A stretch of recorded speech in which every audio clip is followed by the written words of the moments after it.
नमस्कार दोस्तों, IDBI bank की तरफ से रिक्रूटमेंट निकल करके आ रही है। ठीक है, वही आईडीबीआई बैंक जिसमें अगर आप अकाउंट खाता खुलवाने जाएंगे तो आपको जो जमा पूंजी है वो थोड़ा सा ज़्यादा लगता है। और क्योंकि इनकी जो फैसिलिटी है वो नंबर 1 है, तो नंबर 1 बैंक में अगर जॉब करना है वो भी जूनियर असिस्टेंट मैनेजर के पद पर, तो ये वीडियो बहुत इंपॉर्टेंट होने वाला है। क्योंकि इस पूरे वीडियो में हम लोग एलिजिबिलिटी से जुड़ी हुई सारी जानकारियाँ देखने वाले हैं। सैलरी कितनी मिलेगी, आपका फॉर्म फी कितना लगने वाला है, और सिलेक्शन का प्रोसेस कैसे होने वाला होगा, और कब तक आपकी ज्वाइनिंग हो जाएगी। ज्वाइनिंग की मैं बात करूंगा तो सबसे फास्ट और सबसे जेन्युइन तरीके से ज्वाइनिंग आपकी यहाँ पर होने वाली है 2024 में। तो आइए हम लोग वीडियो शुरू करते हैं। तो कहाँ से भर्ती निकली हुई है? आईडीबीआई की तरफ से, आईडीबीआई बैंक की तरफ से भर्ती निकाली गई है। पोस्ट क्या है? Junior assistant manager. जी हाँ, जिसको हम लोग शॉर्ट फॉर्म में कह सकते हैं जैम। ठीक है, ये आप देख लीजिएगा नोटिफिकेशन। अगर डाउनलोड करना होगा तो आप satyaresult.com पे चले जाइएगा।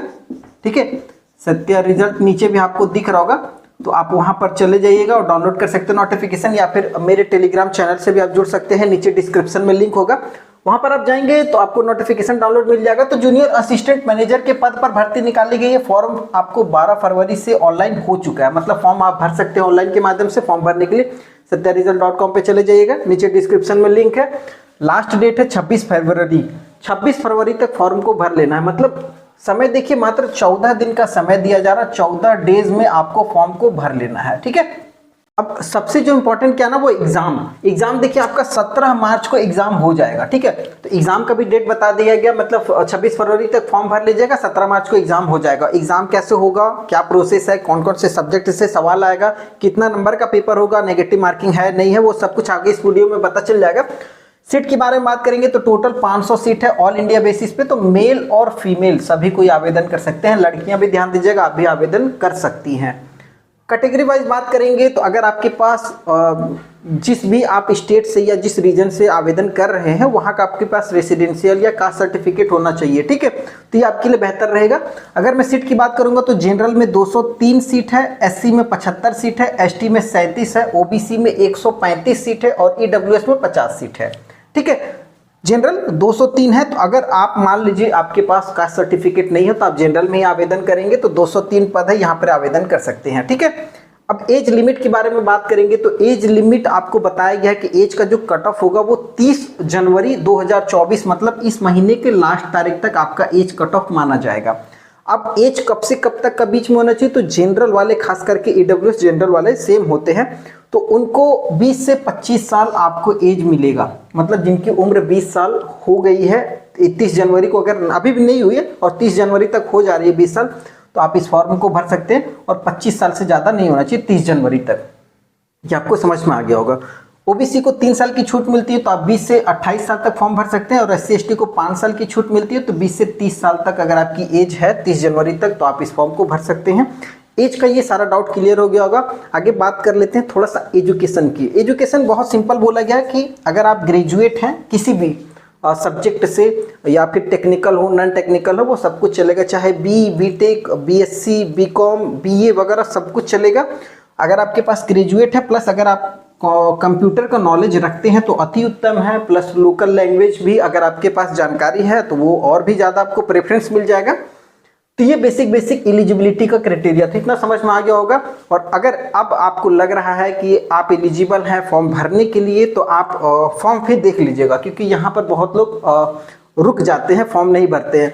फॉर्म फी की बात करेंगे, जनरल ओबीसी ईडब्ल्यूएस वाले 1000 रुपये लगेगा, जबकि एससी एसटी को 200 रुपये मात्र देना है। तो फॉर्म फी से डिसाइड हो गया होगा फॉर्म भरना है या नहीं भरना है। अगर भरना है तो आगे सिलेक्शन का प्रोसेस देखिएगा और किस टाइप का ये जॉब होने वाला है वो सारा चीज़ मैं बात करूँगा। सिलेक्शन प्रोसेस बोला गया है, रिटन एग्जाम होगा, इंटरव्यू होगा और डॉक्यूमेंट, क्योंकि बैंकिंग सेक्टर में इंटरव्यू बहुत इंपॉर्टेंट होता है। रिटन तो मान लीजिए जेन्युइन है वो होगा ही होगा, लेकिन ये जो इंटरव्यू है ना ये बहुत इंपॉर्टेंट होता है। तो इंटरव्यू के बारे में हम लोग बात कर लेते हैं, डिस्कस थोड़ा सा। उससे पहले रिटन देख लीजिए। रिटन बोला गया एमसीक्यू, मतलब ऑब्जेक्टिव टाइप से पेपर आने वाला है। ठीक है, तो ये आप ध्यान दीजिएगा। ऑब्जेक्टिव 4 ऑप्शन रहेगा। कौन कौन से सब्जेक्ट से? रीजनिंग हो गया, डाटा एनालिसिस से आपका 60 प्रश्न रहेगा, हर एक प्रश्न 1-1 नंबर का, मतलब 60 प्रश्न 60 क्वेश्चन 60 नंबर का। इंग्लिश लैंग्वेज से पेपर रहेगा, 40 प्रश्न रहेगा, 40 नंबर का। क्वांटिटेटिव एप्टीट्यूड जिसको हम लोग मैथ कह सकते हैं, उससे आपको 40 प्रश्न रहेगा, 40 नंबर का। और उसके साथ साथ जनरल क्वेश्चंस वगैरह, जैसे मान लीजिए जीके वगैरह हो गया, या फिर आप इकोनॉमी से क्वेश्चन रहेगा, या बैंकिंग सर्विसेज से क्वेश्चन आपको पूछा जा सकता है। तो ये आपको 60 प्रश्न रहेगा, 60 नंबर का। तो आप फोकस किस पे करना है, थोड़ा सा रीजनिंग वगैरह, डाटा एनालिसिस पे अच्छा पकड़ बनाइए। उसके बाद इकोनॉमी और बैंकिंग वगैरह से रिलेटेड थोड़ा सा और इस पे फोकस बना लीजिए, क्योंकि 60 और 60 120 नंबर ये फर्स्ट और सेकंड मिल करके दे रहा है, ठीक है। और बचा 40 40 80 नंबर, मतलब 200 नंबर का पेपर है। तो 200 में मान लीजिए अगर आप कंपटीशन की तैयारी करें तो ये मैथ और लैंग्वेज तो आपका लगभग कवर रहता है, लेकिन आपको फोकस कहाँ करना है, बैंकिंग वाले पे। अगर इस पे थोड़ा सा फोकस कर लेंगे तो एग्जाम निकालना आसान हो जाएगा। अगर मान लीजिए 200 नंबर का पेपर हो रहा है तो 200 में अगर आप 180 के लगभग में अटेम्प्ट कर दे रहे हैं, 180 अटेम्प्ट नहीं मतलब मार्क्स ले करके आ जा रहे हैं, तो आप बहुत अच्छा चांस यहाँ पर आपके पास हो जाएगा। 170 से ऊपर रखिए, आराम से सिलेक्शन होगा, ठीक है। नेगेटिव मार्किंग रखा गया है 0.25, मतलब 1/4 नेगेटिव मार्किंग है। समय 2 घंटे का पेपर होगा, 2 घंटे में 200 प्रश्न बनाना है, मतलब 120 मिनट में 200 सवाल। ये थोड़ा सा ट्रिपिकल है, हर क्वेश्चन के लिए आधा मिनट से कम ही समय मान लीजिए लगेगा। तो ये बेसिक आपको एग्जाम हो गया। उसके बाद अगर आप मान लीजिए रिटन क्वालिफाई कर लेते तो इंटरव्यू होगा। इंटरव्यू में बोला गया है कि 100 नंबर का आपका इंटरव्यू होने वाला है। ये जो इंटरव्यू है ना, ये 100 मार्क्स का होगा, ठीक है। तो इंटरव्यू बहुत इंपॉर्टेंट है, इसको आपको पास करना है। 100 में कम से कम 50% मार्क्स लेकर के आना। 50% मतलब 50 नंबर कम से कम इंटरव्यू में लाना होगा जनरल वाले, और अगर SC ST है तो 45 में आपका काम चल जाएगा। तो ये दोनों मिलाकर के अगर बात करेंगे तो 300 नंबर का आपको पूरी सिलेक्शन है, और इसमें अगर आप पास हो जाते हैं तो आपका बहुत अच्छा चांस बनेगा मेरिट में आने के लिए। उसके बाद सैलरी की बात कर लेते हैं। तो सैलरी अभी मैं आपको बताऊं उससे पहले मैं आपको बता देता हूं कि ये जो जूनियर असिस्टेंट मैनेजर का पद है, ये आपको डायरेक्टली नहीं मिलेगा। IDBI पहले आपको पढ़ाएगी 1 साल की, ठीक है। 1 साल के अंदर आपको पढ़ा करके सब कुछ सिखा देंगे, क्योंकि आपकी पढ़ाई पे इनको भरोसा नहीं है, इसलिए आपको पढ़ाया जाएगा। 1 साल अगर आप कंप्लीट करते हैं अच्छी तरीके से, उसमें आपको ट्रेनिंग होगी, इंटर्नशिप होगी। अगर ये सब कुछ कंप्लीट कर लेते हैं उसके बाद ऑन जॉब ट्रेनिंग होगी, उसके बाद फिर आप जूनियर असिस्टेंट मैनेजर का पद पाएंगे। तो 1 साल की जो ट्रेनिंग होगी उसमें आपको अपना पैसा लगा करके पढ़ना है। पैसा कितना लगेगा, 3 लाख रुपए लगने वाला है, जो कि अगर आप चाहें तो IDBI से लोन भी ले सकते हैं अगर आपका सिलेक्शन होता है तो, और आराम से यहाँ पर पढ़ सकते हैं। समझ में आ रहा होगा। लेकिन आपकी जो जॉब है वो सिक्योर है, 100% आपकी जॉब लगने ही वाली है, तो कोई टेंशन नहीं है। अगर आप मान लीजिए सेलेक्ट हो जाते हैं, ये 500 सीट में से अगर आपकी 1 सीट बनती है तो ट्रेनिंग जो कि वो 6 महीने की ट्रेनिंग होती है। ट्रेनिंग के दौरान आपको 5,000 रुपये पर महीने की सैलरी मिलेगी, जिसको हम लोग आप कह सकते हैं स्टाइपेंड वगैरह। इंटर्नशिप होगा उसके बाद 2 महीने का, जिसमें 15,000 रुपये पर महीने की सैलरी मिलेगी अगर सब कुछ कंप्लीट हो जाता है। ऑन जॉब ट्रेनिंग वगैरह सब कुछ, 2-4 महीने का ऑन जॉब ट्रेनिंग भी है, 4 महीने का ऑन जॉब ट्रेनिंग भी है। अगर वो सब कंप्लीट हो जाता है तो फिर उसके बाद आपको जूनियर असिस्टेंट मैनेजर का IDBI के किसी भी राज्य में, किसी भी ब्रांच में आपको दिया जाएगा पोस्टिंग, जहाँ पर आपकी CTC जो होगी वो 6.14 लाख, मतलब 6 लाख लगभग मान करके चलिए। तो अगर महीने का हिसाब से जोड़ा जाए तो 50-55 हज़ार रुपये की सैलरी बन रही है, तो इसके लिए आपको सोचना नहीं है।